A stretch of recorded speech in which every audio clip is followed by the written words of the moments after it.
19 مانگ بەسەر هەڵبژاردننی پەرلەمانی کوردستاندا تێپەڕیوە سەرباری کۆبوونەوەکان، بەڵام هێشتا ئومێدێک بەدی ناکرێ بۆ پێکێنانی کابینەی دەیەمی حکوومەتی هەرێمی کوردستان.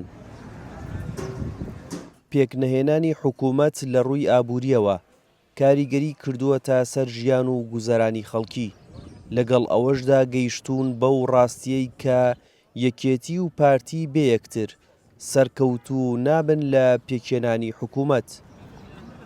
پێم وایە پارتی یەکێتی هیچیان ناتوانن بێ هیچیان حکومڕانی وڵات بکەن، لەگەڵ ئەوەی کە حکوومەت تاخیر بووە یان پەرلەمان کارە نەبووە، بەڕاستی کاریگەری لەسەر هەموو بابەتەکانی هەم لەسەر بەژێوی ژیانی خەڵک، هەم لەسەر مەسەلەی قانون، لە مەسەلەی کاکە کۆمەڵێک یاسا و کۆمەڵێک پرەنسیپی یاسایی هەیە زەرورە حکوومەت دەریکەوە نیە.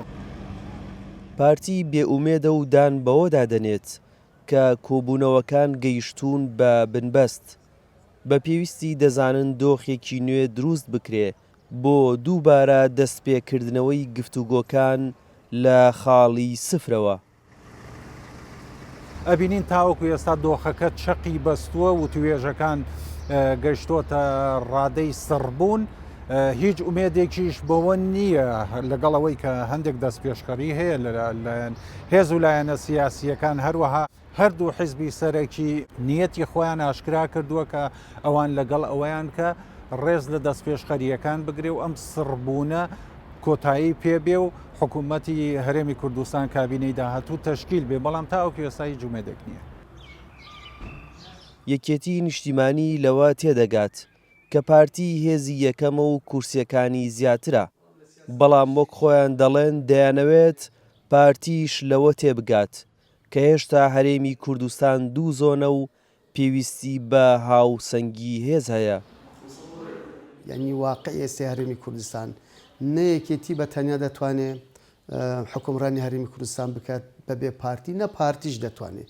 یعنی ئەمەی جوگرافیای سیاسی کە ئێستا دەیبینین دوو زۆن هەیە، مێژوویەکی دوور و درێژ هەیە، هاوسەنگێکی سیاسی لە هەرێمی کوردستان و تەنانەت لە ئەمە بەشێکە لە هاوسەنگی عێراقیش ئاسان نییە، لەبەرەوە دوجار هەر ئەبێ ئەم دوولانە بسازن و ڕێ بکەون تا ئەمە تاکە بژاردەیە. گرێکوێرەکان سەرەتا بەدەست دەکرانەوە، بەڵام بەهۆی ناکۆکیەکان وای لێ هات ئێستا بە ددانیش ناکرێتەوە. بۆیە لێرە و لەوێ پێشنیاری ئەوە دەکرێت کە لە ناوەڕاست بۆ کردنەوەی گرێکوێرەکان پەتەکە بپچڕێنرێت کە مەبەست لێی دوو ئیدارەیە. هونەر ئەحمەد بۆ دەنگی ئەمریکا، سلێمانی.